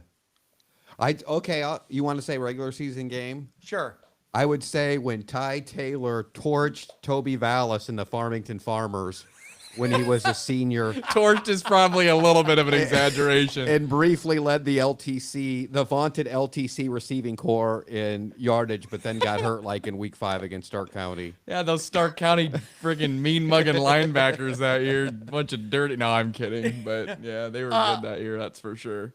All right. Well, as long as we're on the Ty Taylor kick here, I believe I was at the game in the LTC tournament in basketball. I think I got one of your three. I believe I got one of your 3-pointers, and then you went on to hit like 8 or 9 of them. I don't know if 8 or 9 might be a little bit of an exaggeration. Boy, Come on, to be Jim, honest with you, what I'm was pretty it? bad at like.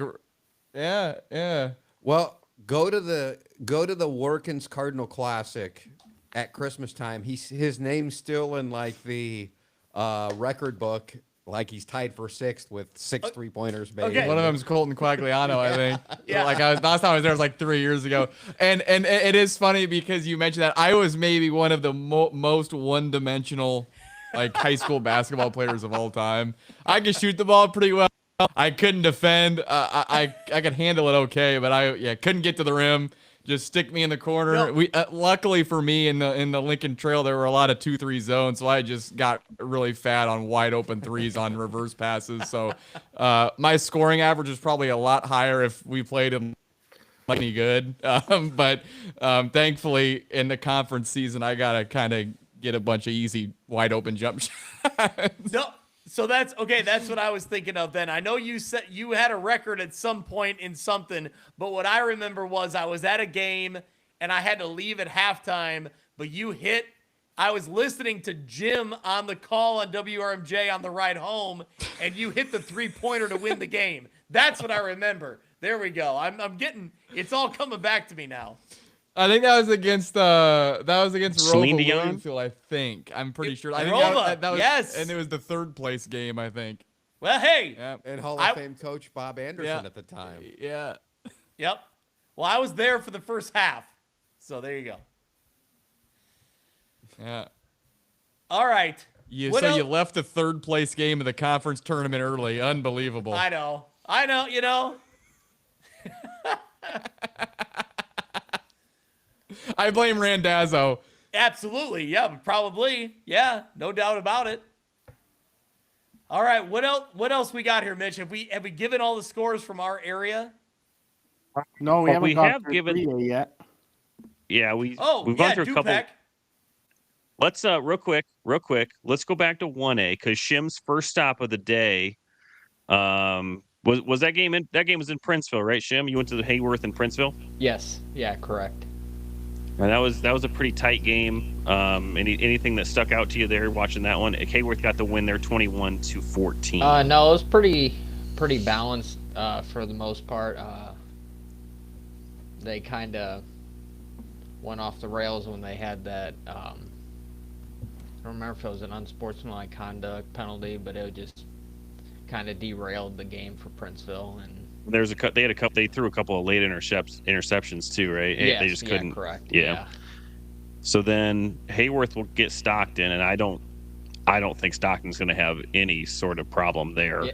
Kyle will get a kick out of this. I actually got a message from a guy wanting a video, and he's like, "Yeah, we'll need luck against Stockton next week." Yeah. At least they know. Keep going through. We had Knoxville get knocked out by Clifton Central. Our guy Matt Sturgis sent along some stats. Brady Scholl, 370 passing yards. 122 of those went to Derek Myers. So Clifton Central moves on to face Dwight, who scored with 2 minutes and 40 seconds left to beat Rushville Industry. That game was really back and forth. A great game there. Dwight gets the upset win there. So Clifton Central and Dwight will play in round 2. Annawan Wethersfield defeated Stark County for the second time this year. Devin Horry had 207 rushing yards and 2 touchdowns. Danny Heston had an 81-yard punt return touchdown. Titan defense only allowed 103 yards of total offense from Stark County. Let's go to 2A real quick. Seneca beat Riverdale 35-21. This game was a lot closer than that score indicated. Riverdale really put up a fight, played really well. They went to the air. They were finding success on some big passing plays. Abram Cryer had touchdown passes of 75, 14, and 7. But yeah, Seneca just way too much. That sets up an awesome game against Wilmington. Wilmington won 70-8 over West Hancock. West Hancock actually controlled most of the first quarter. They had the ball, had it in goal to go territory. I don't remember if they had a turnover or a fumble or just didn't get the touchdown. And then Wilmington took over, 362 rushing yards. So that sets up Wilmington and Seneca in the second round. A team that we liked with their draw, Newman, got the win 43-8. I texted Coach LeMay tonight. He said that was their most complete game of the year. 3 interceptions on defense. Evan Bushman had 198 passing yards. Matthew Blackert, 3 touchdowns. Ron Alvarado had a pair. So Newman goes on. Shim, you said El Paso Gridley won. Is that right? Yes, correct. Let's see if we can find the score I think there. I think I saw 43-20, but I also heard there was a running clock. So. Okay. Yeah. Sounds like there might have been some garbage time touchdowns. Yeah. Yes. CPL team there, so not going to take a whole bunch there. Kyle, I don't know if you know anything about El Paso Gridley, but I like Newman here to get into the quarterfinals. El Paso Gridley's tough. I mean, they've been the best team by far out of the heart of Central Illinois Conference. Their closest win was a 24-21 win over Tri-Valley. Talking to some people I've talked to, and talking with Coach Benedict at EPG, they're definitely a run first type of team. They're physical, and they're going to come attack you. I think it's a great matchup with Newman, to be honest. I think it'll be a great game. Yep. We talked Farmington. We talked Aurora Christian. So, yes, that gets us through 2A. So let's get into 3. Run down it real quick, and then we will jump back to Dupek. So on Friday night, you had the top seed Richmond Burton defeating North Boone 49-0. I think that result is what we expected, but probably the more important note here is the game was stopped by the North Boone coaches with just under 6 minutes to play in the third. A Viking player unfortunately fell awkwardly. I didn't see it. I don't know what happened. I think one of the Friday Night Drive reporters there said it looked like a football play, but he unfortunately had to be stretchered off, and the coaches just felt like their group really was just kind of emotionally and mentally out of it at that point. Now, granted, the game was already in check. But that's going to shake up anybody certainly. So we hope for the best for that player. So Richmond Burton gets the win. They did look good from the first half that I watched of that game. They certainly looked like a top seed. You had the 4 seed in Bloomington Central Catholic defeating Princeton 41-20. We talked with Coach Adolfson earlier.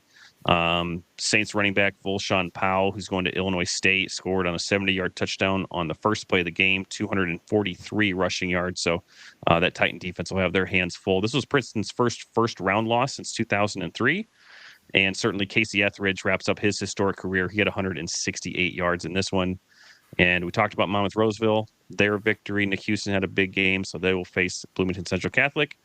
And then, Kyle, I know nothing about the Dupek game. Dupek gets the win 18-13 over Johnsburg. So I will kick it over to you for whatever you know about that.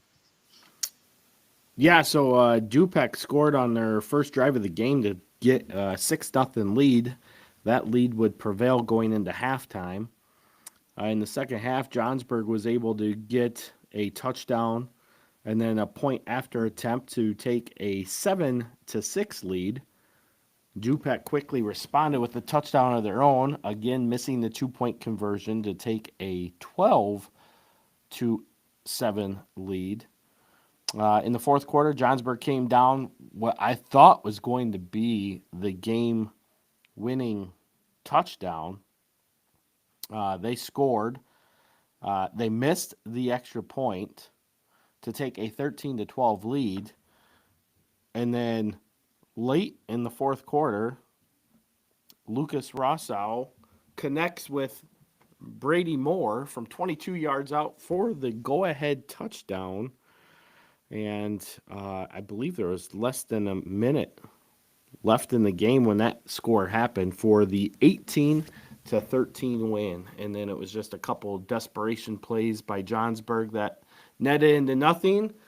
And the Rivermen move on to face their nemesis, the Byron Tigers. Yeah, well, talk through kind of this rematch with Byron, right? They've seen him once, and they held around for a half, but it's going to take a lot more than that to beat him in the playoffs, especially. Yeah, I mean, that first matchup, obviously, a lot of people go back to that first half where Dupek led 14-12 at halftime. One of my takeaways from that game is, yes, Dupek definitely played to the physicality level that you would expect them to be at, but were able to match that of Byron's physicality.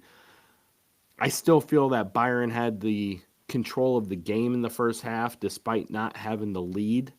And the second half clearly showed that as they put up 30 unanswered points in the second half to run away with a 42-14 win. There's definitely a bit of a difference there. Obviously, you got Caden Considine at running back, who is looking to go, who knows, walk-on offer at Iowa. He's got a scholarship offer to Western Illinois. I know the North Dakota teams are looking at him. ISU's talked to him. So there's been a lot of conversations with him going to different places. And then you got a quarterback in Andrew Talbert, who, like we talked about here not too long ago, just committed to North Carolina for baseball. And I don't know. It'd be great if they had like Caden McGough still in their lineup. Obviously, he's the sophomore running back that had that ankle injury back in the early weeks of the season that unfortunately he's out for the year, but he would just add another dimension. But between Considine, Dawson Criddle, and a couple other guys for the Tigers, I mean, they got so many things that they can do. Their offensive line, while they're not tall, they're stout and they're fast and they're just so quick off the line. They got some size with that, and they pack a punch on every hit. And it's hard to go up against that play after play after play after play when you know it just keeps coming and coming and coming. I mean, it's kind of like facing Coach Unruh's Carthage teams back in the day. You know what's coming, but how are you going to stop it? And that's what it's like playing Byron. Well, hey, we just had a Coach Unruh reference, so I know that perks Jim Taylor's ears. Yeah, well, Ty's real got quick his hand before we raised. let him go into like a story from 30. Yeah, I do. And you know, I was going to say before we get to my dad to tell a story from 30 years ago, which is what he normally does on these shows. I raised my hand in this because we were talking about Johnsburg with their game against Dupek. Now, one of the running jokes on our play-by-play broadcast, one of the most loyal WRMJ listeners of all time is a guy by the name of Wayne Bennett, who's from Aledo originally. He now is a driver's ed teacher, I believe, at Johnsburg High School.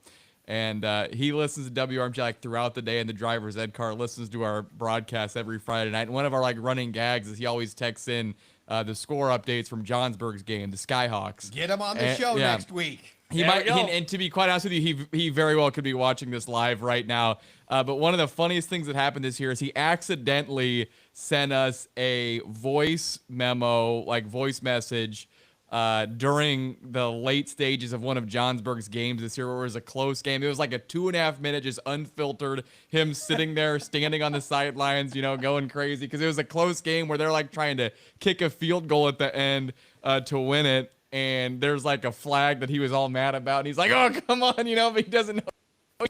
And then I think the kick was missed, and he was losing his mind because Johnsburg missed the field goal. I think they ended up winning the game, but it was hilarious. Me and Monty, the guy that does the games with me from Mercer County, we were listening to that like on the way home from, I think it was the week 4 game when Mercer County played Riverdale. We were like crying. It was so funny.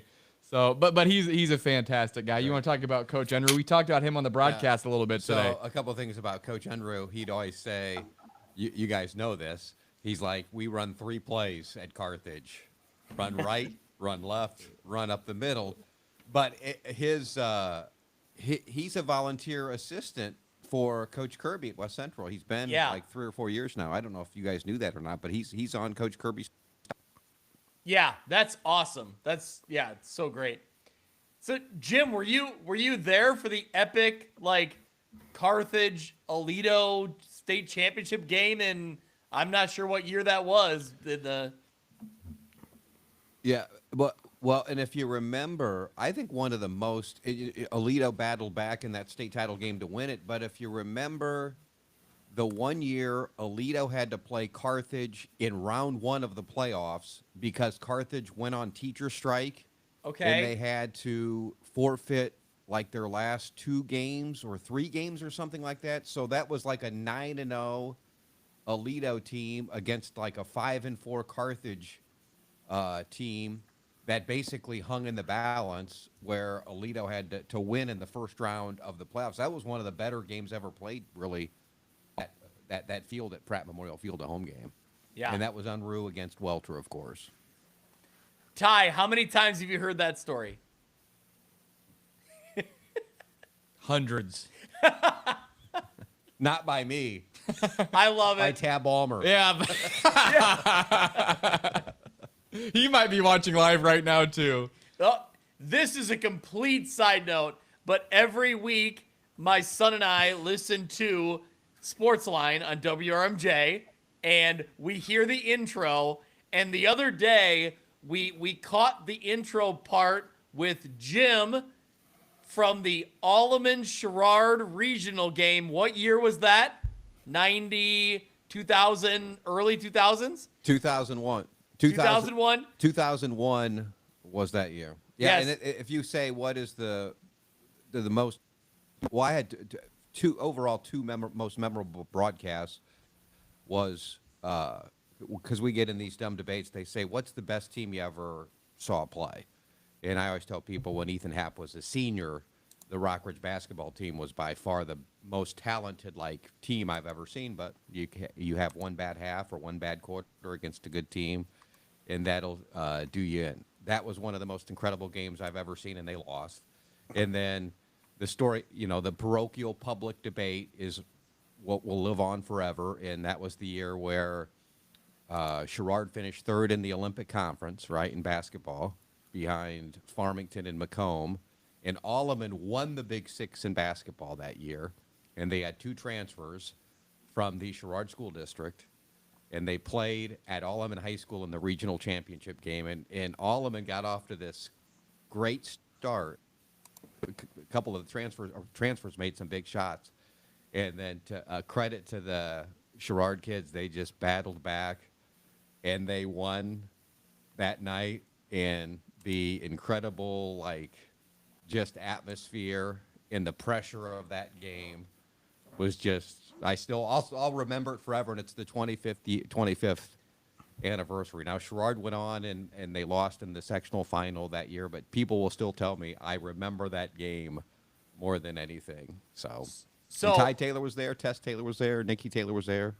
I would have been 2.5 years old, and there's a picture with one of the greatest, and he's a loyal listener to WRMJ and a loyal viewer of View from the West. Jansen Bender, he was a senior on that team, right? There's the picture of him holding me with the regional championship plaque in the net, I believe, after the Tigers pulled off the Titanic upset in the regional championship game over Alleman Pioneers. And now, Sherrard, how the tables have turned. They beat Alleman by 50 every year in boys basketball now. Stick it to them. So I heard about that game long before I ever knew any of the backstory, from, WRMJ side of things, because Nick Bull and Dan Pearson were covering the game that night. And I think and now Bully and Pearson will correct me at some point, but I believe it was they had shot the first half or the early part of the game and then left, and then heard that Sherrard was in it and we need to get back. They need to get back because Sherrard's going to win the game, or they could potentially win the game. And I think that they got back to the game. Anyway, I knew about that game long before I'd ever, talked to you about it. But anyway, my son heard this intro to the sports line, and the line, the phrase, the word, when you say unbelievable, Jim, that is like, it's an iconic broadcast moment, because it's just, you feel the emotion and you feel all of it, and it's amazing. Like, I love it. I love it. Well, and I will say anybody could have called that game, right? But the other thing for me that I always think about, like the pure interscholastic athletics, one of the fondest memories I have of that night is, who came on our postgame show that night? Larry Schulte, the head coach of Alleman. And you talk about a class act in that situation where a lot of people at Alleman were really mad, and especially because the Sherrard kids stormed the court. And I remember that night where I told Coach Hutton, I said, I think this might be your way if you can just hang in there, because a lot of Alleman people were mad because the Sherrard fans beat down the door to get into that gym that night. And that's before the digital tickets. You had to arrive and buy the tickets at the gate. And I just remember hearing, some of those Alleman people complaining about that, and I'm an Alleman grad. And then the other fact about that game, I always tell, Scott Verstraete was on the broadcast with me, who's now an official in the Western Big Six, and of course played at Moline High School. So yeah, it was a big night, but it was the game, not the broadcast. I mean, that was just the atmosphere that night was pretty impressive. Yeah, I love it. Literally, my son and I just talked about it the other day, and I've heard about that game. We had to bring it up. It's not football related, but here we are. We're in the instant react. So, Mitch, I know you're watching the World Series. It's intense. So there's 3 games we haven't talked about, and then maybe we can just kind of run through the brackets real quick. All right. So go to 4A. You had Coal City defeating Sterling 49-7. I do not know how to pronounce this running back's last name. It's spelled like Natty Shock, Natyshok. Doesn't matter. 272 yards and 5 touchdowns. So that sets up, let's call him Logan, because that's his first name. Logan against Lanny Carnegie in that second round game with Dixon. So that's going to be 2 very, very dynamic running backs in a great game there. Sterling was held to 100 total yards. Maurice De La Cruz did have a kickoff return in that game. So credit to Sterling on having a fantastic season. Also in 4A, the 3-seed Macomb got the win 21-6 over Hillcrest. So that sets up Macomb and Geneseo in round 2, like we talked about. Jump to 6A. Crete Monet defeated Quincy, 107 total points in this one, 73-34. Hunter Schuckman sets the Quincy single game record, 461 passing yards in that losing effort. So with that, we talked about Moline already. Their 28-0 win over Andrew. And that concludes all of our area teams today and Friday. Yeah. All right. Kyle, what else you got? What's your takeaways here from week 1? Kind of the overview, looking ahead to round 2. Well, I think most of the teams that I had picked to win in round 1 did. I think across Class 1A, 2A, and 3A, I had a combined 5 losses, and I was perfect in 8-man. So, There you go.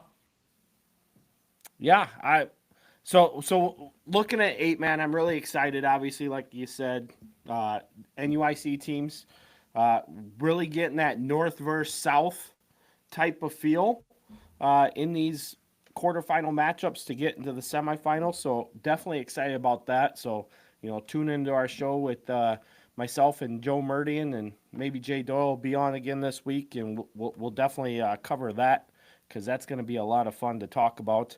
And I'm excited for all 4 of those matchups. So stay tuned when I put out my projections, because I know people love to talk about those. But yeah, Class 1A, couple upsets, but nothing too big. Like I said, there was only 2 games that were more surprising than anything. And I think they were both in the South bracket. Let's see here. It was Nokomis over Tuscola. Definitely surprised a lot of people across the state. And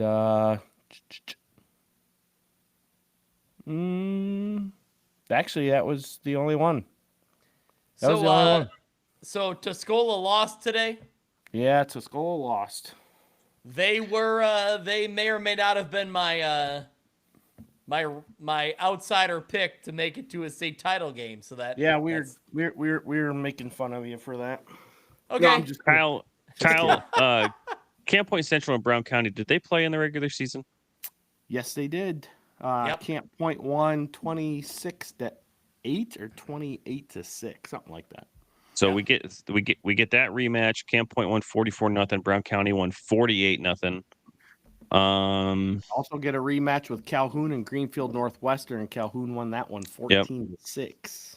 Okay. Yeah, so I guess let's just go run down through it real quick. You got Stockton and Hayworth. That's the 1-9. You've got the 4-seed Clifton Central playing Dwight. Anwar Weathersfield gets Deer Creek Mackinac. Lee Wynn gets GCMS. Like Kyle just mentioned, Calhoun and Greenfield Northwestern. Casey Westfield and Nokomis. CPC and Brown County. And then Dupo and Carrollton there in the south. Yeah, I think this is actually the first. I'm looking for it right now. This is the first time Hayworth will play an NUIC team since, I think, 2009 or 8. So that'll be interesting. 2008, they lost to Polo. That was their last NUIC matchup. Yep.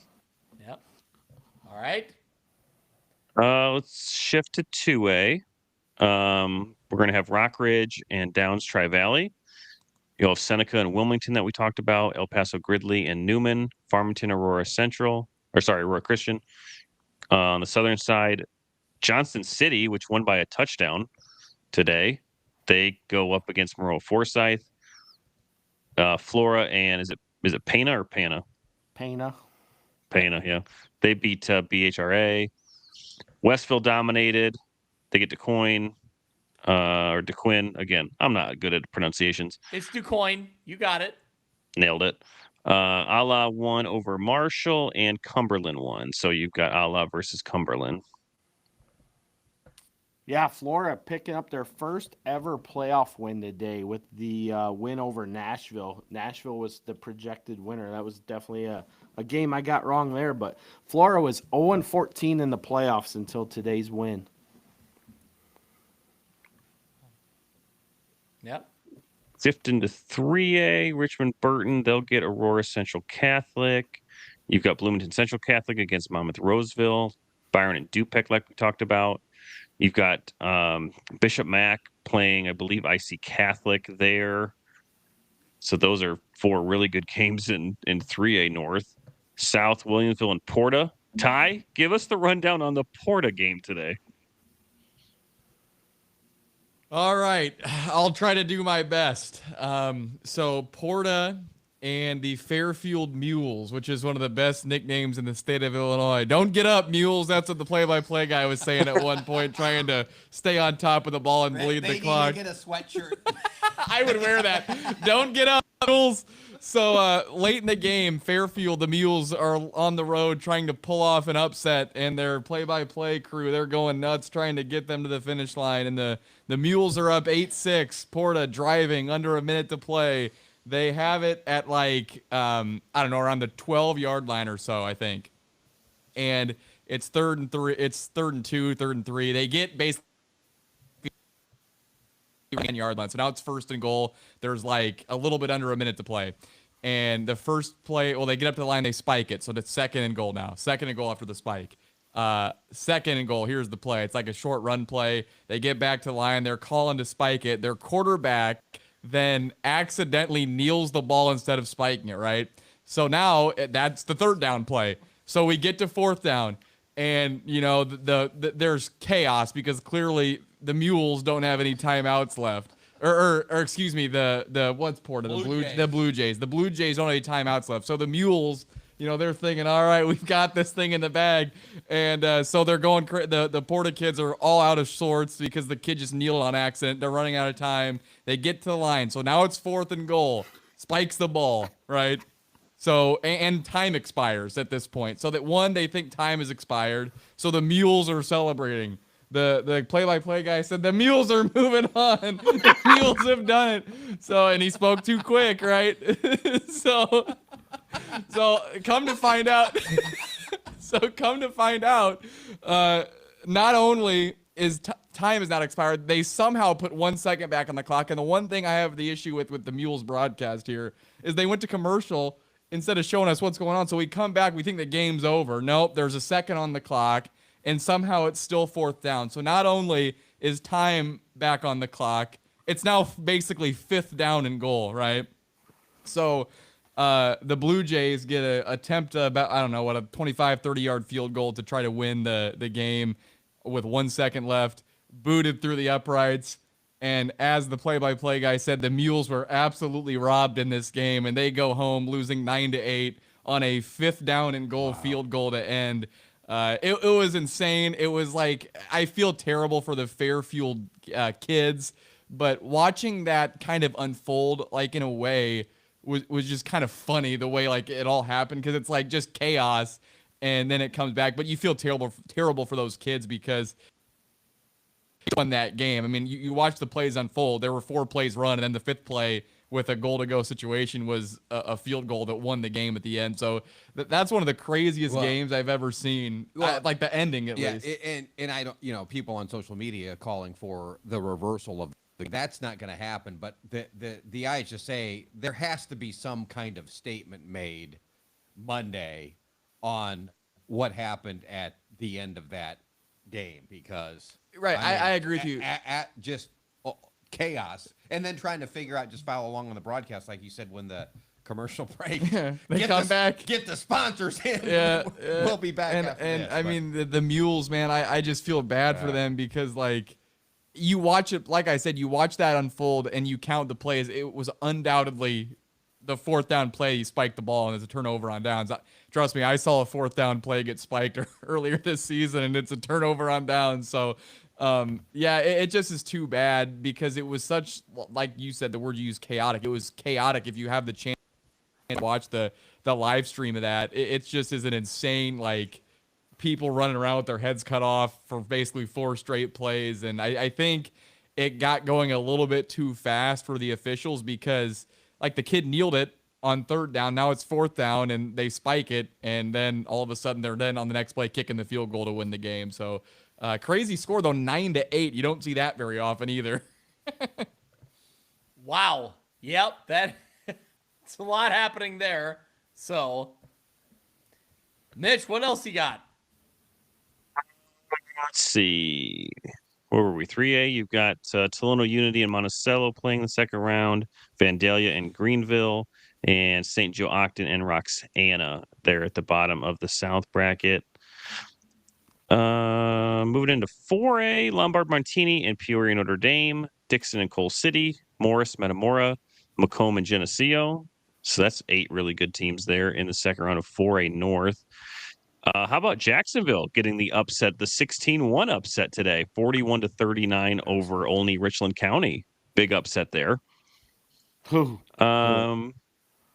Cahokia won, so it'll be Jacksonville and Cahokia. Breeze Central and Freeburg, Carterville, and Sacred Heart Griffin. Sacred Heart Griffin beat Quincy Notre Dame. And then you've got Rochester. And one of the bigger upsets across the state, Waterloo beat Mount Zion, defending runner-up in Mount Zion. Waterloo won that one 14-13. So it'll be Rochester and Waterloo in round 2. Awesome. Number 4. Okay, so they finished 4 and 5. Okay, I'm sorry. So yeah, Mount Carmel did get the win there, I've got but a question too. Go ahead. Was it Joliet Catholic? Did they play Glenwood? Who won that? Who won that game? Glenwood won that. Did they? Glenwood. Okay. Because I know Joliet Catholic was 4 and 5, so I was curious. Now they get they get to take on the East St. Louis Flyers. Have fun with that, boys. Good luck. Have fun. I didn't really see any other big upsets. I mean, in the bigger schools there could have been. I don't know, but yeah, no. Hey, that was a really exciting day of football. Even going back to Friday too, the 4 or 5 games that we had on Friday. So great first round. We say farewell to a lot of our area teams, some that were matched up against each other, but others that had tough matchups. So, but looking forward to these round 2 games, because just talking through them and looking at them, I think we're going to have some quarterfinal teams here talking. When we have this show next week, I think we'll be talking about a couple wins. One more fun note from around the IHSA. I saw that Chatham Glenwood got the win tonight over Joliet Catholic. Great. Yeah. Great win for them. They advance to play the 8 seed East St. Louis. So as the number 1 seed, they knock off the 16 Joliet Catholic. And now as the number 1 seed, they have to play an 8 seed East St. Louis. So the favorite to win the title. Best of luck to Chatham Glenwood. Yeah. So that is an interesting, What's even better bracket. is you got Naz Academy up there in the top half of that bracket too. That's going to be a fun state championship game. Yep. Well, I'd rather have them playing on Saturday than on Friday. I ate at the Raisin Canes in Chatham on Monday. I was in Chatham earlier this week. My first time ever in Chatham. So maybe they can get. Hopefully, I left some magic in there, and they can use it to take down the mighty East St. Louis Flyers next weekend. There you go. Glenwood's last state championship came back in 1998. All right, there we go. Shimdog, you got anything for us? You got what the game? Same year the Alito Green Dragons won a state championship. Right. Shimdog, what games stand out to you next week? Where are you headed? We get a preview of that yet? Not yet, but I do have to say Rockets by a million again next week. Buy a milli, baby. Yep. Oh, hang on. Wait, you got a shirt?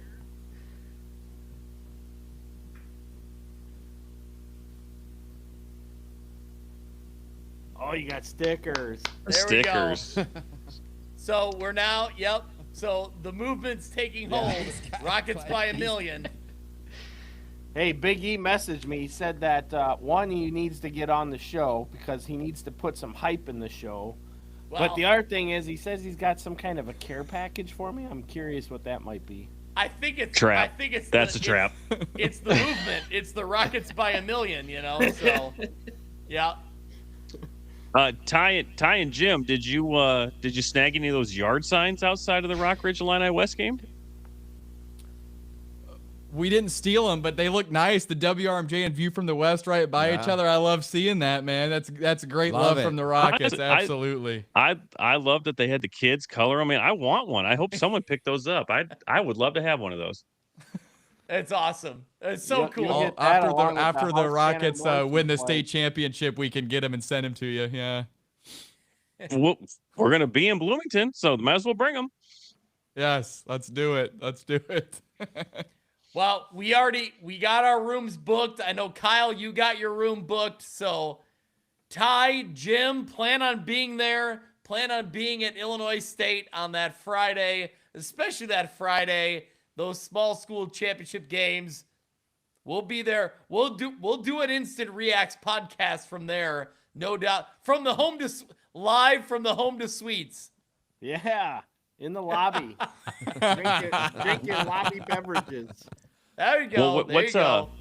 What's that bar? What's that bar we went to last year? Pub 2. Pub 2, where apparently the Pub pants 2. from Jake from State Farm reside, and we didn't even know that. That's right.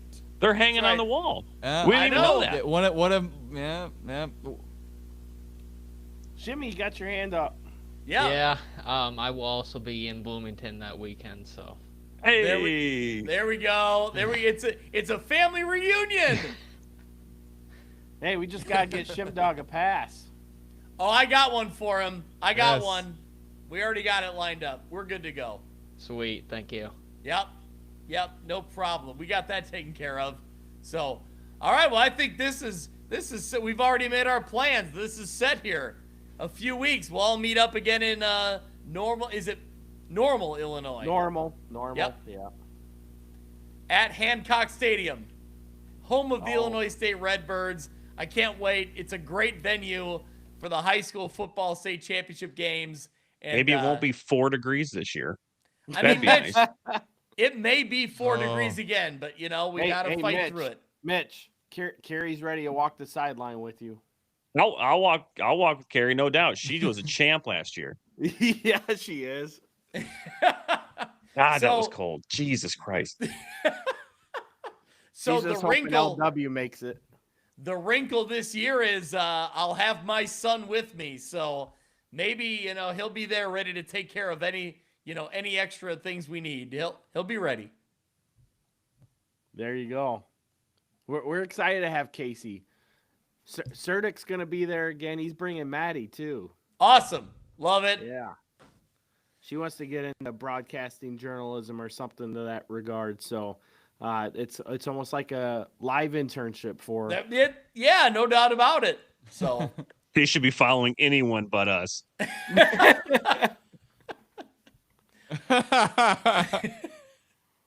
all right. Anyone else have any great knowledge to impart on anyone? Ty and Jim, are you guys going to the Rock Ridge next week? I'd imagine. We'll be in Downs, Illinois, man. We're ready to make the trip down there. I think that'll be a very good football game. That'll be a close game, I think. I think the Rockets are probably favored, but that's going to be a tough game to win. Yeah, but that when you went through the 2A North second round games, those should all be pretty competitive, I think, for the most part. Yeah. What do you know, or Kyle? And What do you know on Downs Tri Valley? Last time, I just know that they're 8-2 and they've lost their 2 games by a combined 4 points. So, Jim, what do you got there? well, they last played in the playoffs in 2021, and Rock Ridge was a 16 seed Yep. and almost upset them. the one seed. It was like a 52-48 game or something like that. The kid for Rockridge, their top running back that year and top linebacker, broke his leg in the second quarter, and that loomed large, as they say, in the second half. But that's a good league. The Heart of Illinois Conference is a good league, and I know they don't get the attention of maybe some of the Northern Illinois conferences, but they're playing some good football because, of course, everyone knows that the Deer Creek Mackinac Chiefs, when they won a state title, they were coached by who? Joe Blinboom, an Alito grad. There you go. You learn. Play the boys of fall after that one. And Logan Lee couldn't play in that year. Logan Lee, being ejected in a game. Logan Lee got in a scrum in Week 9 against Riverdale, where they were 40-pointing the Rams, and he got ejected behind the play and couldn't play in that playoff game when he was a sophomore. Logan Lee. Against Deer Creek Mackinac? Yep. Wow. Wow, I do remember that. And then his senior year, and if you remember Logan Lee's senior year, he couldn't play because he had a ruptured spleen, so he only got to play like a very small number. He got to play, I think, a couple of playoff games his junior year. That was it. Yeah. And now he's in the National Football League. Oh, well, before we let you go, I guess I'll start with Jim. How cool is it to be on the call, whether you're on the sideline or in the booth, working with your son? And I don't know, just kind of take me through kind of big picture. Like, it's got to be pretty cool to kind of work together and collaborate on all of it. Yeah, it's great. And, I think Ty grew up around it, knowing that was my job for 30 years in this area. And I think he understands the connection between, what local radio is and kind of, just the connection between listener and audience. I think he gets that. And I think, he's well received in this community and the tradition of this, with John Hoshite at the station, what he built. And I think Ty understands that. And it's not a complicated situation to do local radio. I'm surprised more people don't do it the way WRMJ does, because it's really not crazy science. It's just, you go out and do local stuff and you get engaged with the community. And that's what I think he figures that you have to really connect with the cover. And I've always thought, even since I've been here, the station's on a first name basis with virtually the schools and communities we cover. And not only just the schools and communities, but the businesses that sponsor. And I think he understands the equation. So, yeah, I would like to say that, Mitch and I also understand the equation, and we thought, hey, we can jump on every week and talk a couple hours about some great high school football on the western side of the state of Illinois. So here we are. So, Ty, any final thoughts? I will say this. Sick to my stomach for the Mules. And I'll tell you this. I will be using the quote, "Don't get up, Mules," for the rest of my life. That is so funny to me. Don't get up, Mules. Just lay on the ball, Mules. Don't get up. That is amazing. So my final thought is my thoughts are with everybody down in Fairfield, Illinois, and I feel for the Mules. So I hope next year they get some vengeance, and I'm sure there's going to be all sorts of social media coming out of Fairfield like the next couple of days trying to get the IHSA to overturn that, which isn't going to happen. So sorry, Mules. And I wish that your opponent wouldn't have kicked a game-winning field goal on 5th down to win the game. You shouldn't have got up. They shouldn't have got up. By the way, It's like the Jimmy V quote, but instead of give, you just say don't get up. Yeah. Don't ever don't get up. By the way, don't ever get up. I'll add one thing. I did know that. early in my career. I did a fifth down game, Greg, between Alexis and Westmer over at Alexis. There we go. It was a 5th down game in the regular season, and if you talk to Westmer people about it, they're still mad about that to this very day. Do they blame John Elder? I don't think he was he had retired as coach. Okay. I think Joe Lindboom and Jeff Henry was an assistant coach on that staff, and Jim Sanders' kid, Marty Sanders, I think was the head coach at Westmer. at that time. It was a clear 5th down in the regular season. And then no, I'm not even going to go back to if Brian Stocking was here, I'd go back to the 1989 Alexis Westmer game in the postseason playoffs, where a kid from Westmer got ejected during the game, and he was the star in the regular season, where Westmer beat Alexis in the late 80s. That was a big rivalry. But anyway, Alexis Westmer, Lincoln Trail Conference football back in the late 1980s. Yep. Kyle, do you know where you're going next week yet? No, I haven't figured it out yet. Yeah. Talking about the Heart of Central Illinois Conference, you got GCMS coming up to Lena, so that could be intriguing. I do feel bad though, Greg. Your crew lost. I thought that they would put up a better fight today. I was hoping they would, but I will say they had some impressive scores the last couple weeks, and I was worried that maybe that wasn't an indication of necessarily how good they were, and that it was maybe a more indication of the conferences they were playing. And I feel like, they took a tough road loss today. It looks like John wants me to go to Lena, so maybe that's where I'll end up being. That's where Carrie wants to go. No, that's Carrie wants me to go there too. of course, Carrie wants me to go to Lena. Well, Shim, do you know where you're going next week? Not yet. I'm gonna see where all the games are, and we're gonna figure that out. Yep. That Friday night game with Dixon has me interested. I might be swinging over there. We'll see. Yep. All right, Mitch. Anything else before we wrap up? No, just don't get up. Don't ever get up. No. Mules. R.I.P. to the mules. I don't know what's happening here. We're heading well into the 6th and 7th down on this point. So we gotta get Ty a shirt though. Seriously, we gotta get Ty a shirt. Yep. Also, I will say one more thing about that. When you send the link to that live stream, the thumbnail is the lowest resolution mule logo you've ever seen. It's terrible. It's oh man, it's like a mule head, but it's like really close. It's so pixelated. It's just like, where is?